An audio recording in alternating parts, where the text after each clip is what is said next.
मध्य प्रदेश के ग्वालियर शहर में मार्क्सवादी कम्युनिस्ट पार्टी के राज्य सचिव जयविंदर सिंह द्वारा प्रेस वार्ता का आयोजन किया गया। प्रेस वार्ता के माध्यम से राज्य सचिव जयविंदर सिंह ने कहा कि कोरोना महामारी से प्रदेश के नागरिकों को बचाने में असफल रही प्रदेश की शिवराज सिंह चौहान सरकार मौत के आंकड़ों को छुपाने में युद्ध स्तर पर लगी है। सरकार जानती है कि यदि जनता के सामने सही स्थिति आएगी तो फिर प्रदेश के स्वास्थ्य ढांचे की खामियां, ऑक्सीजन और रेमडेसिविर भी नहीं, प्लाज्मा तक की कालाबाजारी की बदनामियां ही सरकार के हिस्से आने वाली। शिवराज सरकार ने जनता के आक्रोश को शांत करने और बदनामी से बचने के लिए संवेदनशील होने का नाटक करते हुए घोषणा की कि कोरोना से मरने वाले आम नागरिकों को 1 लाख रुपए का मुआवजा दिया जाएगा। साथ ही यह भी घोषणा की कि कोरोना के कारण अनाथ हुए बच्चों को सरकार गोद लेगी।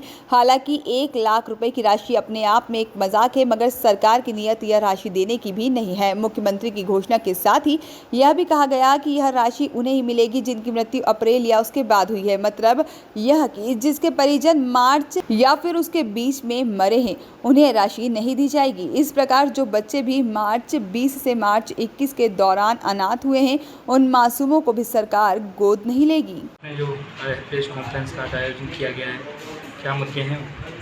कल टीका उत्सव मनाकर शिवराज सरकार जो लाखों लोग मृत्यु होने अपने परिजनों के मृत्यु होने से गम में हैं, उनके लोगों के गम के साथ खिलवाड़ कर रही है। दूसरा, ये सरकार भ्रष्टाचार जो इस पूरे कोरोना काल में हुआ उस पर पर्दा डालने के लिए इसने जो घोषणा की थी कि हम 1 लाख रुपए परिजनों को और उनके जो बच्चे अनाथ हुए उनके लिए जो है कि हम उनको गोद लेंगे, उस पर ये सरकार 2 तरह की हरकतें कर रही है। एक तो केवल अप्रैल और मई में जो लोग जिनकी मृत्यु हुई उन्हीं को इनकी इस घोषणा का लाभ होगा, और तीसरा, इस सरकार ने 1 जून को आदेश जारी करके आर्थिक और सांख्यिकी संचालनालय जो है उसके जो आयुक्त हैं विक्रम सिंह, उनकी तरफ से जो है कि अभिषेक सिंह जो है उनकी तरफ से आदेश जारी हुआ है। उस आदेश में ये कहा गया है कि जो मृत्यु प्रमाण पत्र जारी किए जाएं उसमें मृत्यु का कारण दर्ज नहीं होना चाहिए। अगर मृत्यु का कारण दर्ज नहीं होगा तो इसका अर्थ ये है कि जो लोगों को मुआवजा मिलना है वो मुआवजा नहीं मिलेगा। जिन बच्चों को सरकार गोद लेने की जिम्मेदारी की बात करती है उनको गोद नहीं ले पाएगी। इसलिए हमारा 3 मांग है इसमें। पहली मांग तो ये है कि इस आदेश को सरकार तुरंत वापस ले। जिनकी मृत्यु से कोरोना से मृत्यु हुई है उनके प्रमाण पत्र में जो है कि जो है उसका जो मृत्यु का कारण है वो दर्ज होना चाहिए। और दूसरा, मार्च 20 के बाद जितने भी लोग की मृत्यु हुई है उन सब के लिए राहत राशि मिलनी चाहिए उनके परिजनों को, और वो 1 लाख नहीं 5 लाख रुपए होनी चाहिए। और मार्च 20 के बाद से जितने भी बच्चे अनाथ हुए हैं उन सारे बच्चों को गोद लेने की जिम्मेदारी सरकार को लेनी चाहिए। ये हमारी मांग है। इस तरह का आदेश तो अधिकतम सरकारों ने किया हुआ है। कोविड का जिक्र नहीं करें। कौन सी सरकार ने किया हुआ? हमारे राजस्थान गवर्नमेंट ने किया है।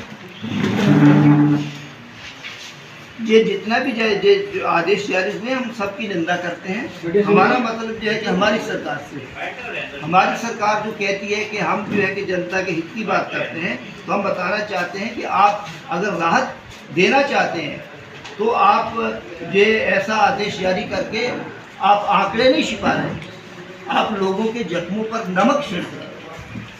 क्योंकि अगर आप अगर कारण नहीं बताएंगे तो जो मृत्यु प्रमाण पत्र पे अगर कारण नहीं लिखा होगा तो कोरोना की वजह से जो के कारण जो आप राहत राशि घोषित कर रहे हैं उस राहत राशि से भी पात्र लोग वंचित हो जाएंगे। तो एक तरफ हमारे जिनके परिजन चले गए हैं, दूसरी तरफ उनको जो राहत राशि से वंचित करने की ये सरकार की दोहरी साजिश है।